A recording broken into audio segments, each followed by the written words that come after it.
This is what my writing journal used to look like, and this is what it looks like now. If you can't tell, this is absolute chaos, and it reflects my current state of mind.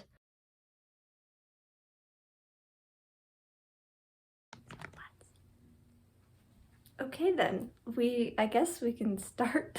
Hello and welcome to the video where I will be setting up my writer's commonplace. I have been dying to get this set up forever. I really love this notebook. I think it's such a useful tool to have for any writer, and I will make entries throughout this week of whatever I add to this commonplace, just so that you can see how I use it and what I use it for and how much it helps me, because it really does. I would highly recommend making one of these if you have lots of writing thoughts and they're all good, but they're kind of all over the place. They're kind of scattered. It's really nice to have just a place where you can write down all of your ideas. So let's do a time jump to last week to where I started to set up this commonplace.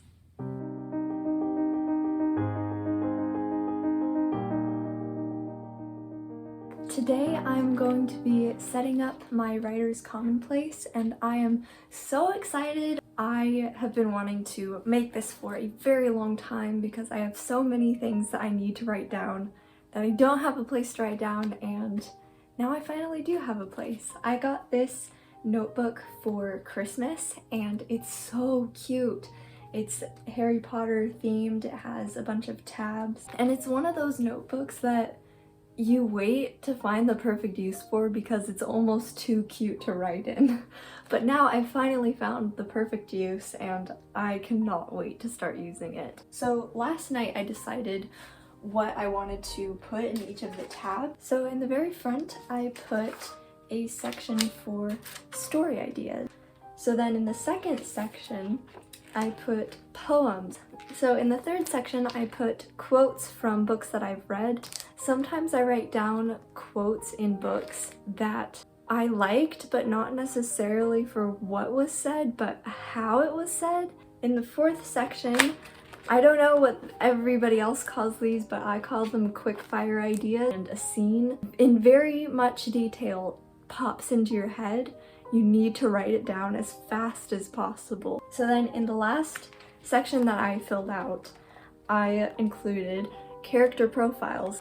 And then of course you have the last section, and I don't know what to do with it, but maybe I'll find a use for it. After 5 minutes of thinking, I've actually found a use for the last tab.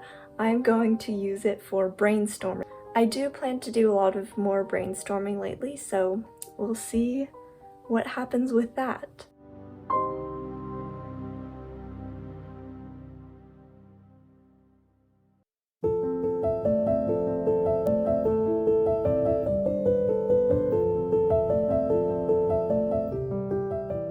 There is something that I love to do, and if you are a writer, I highly recommend that you do it as well. It gives me such good feelings whenever I do it, and it's very productive and very creative and a very good way to spend your writing time.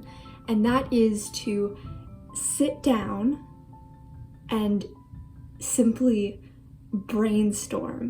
If you have a project that you're working on and you know what it's about, but you don't really know what it's about, I suggest that you just narrow down your thoughts into that plot or that character or that concept and just write down everything that comes into mind. Not what you think should happen, just anything. But chances are you have some good ideas in there.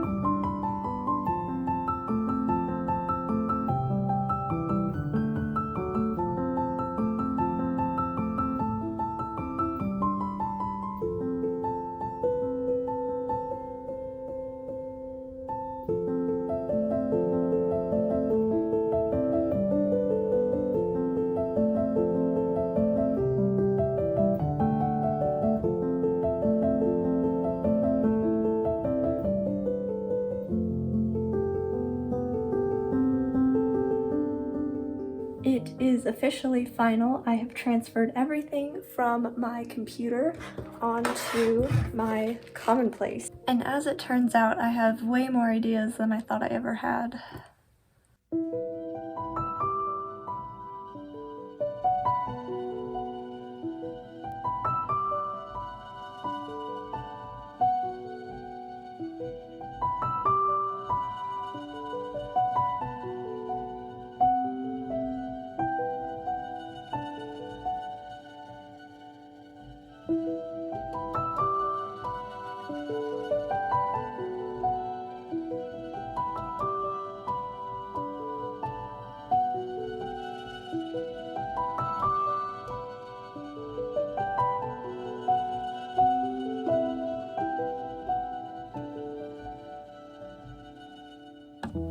I began using my writer's commonplace about a week ago, and I am so happy with it. It's just the best writing tool ever. It's amazing and it is so helpful, and I highly recommend making one for yourself if you haven't already. I'm really looking forward to using this more, and I'm so excited to see all of the stories I have yet to create.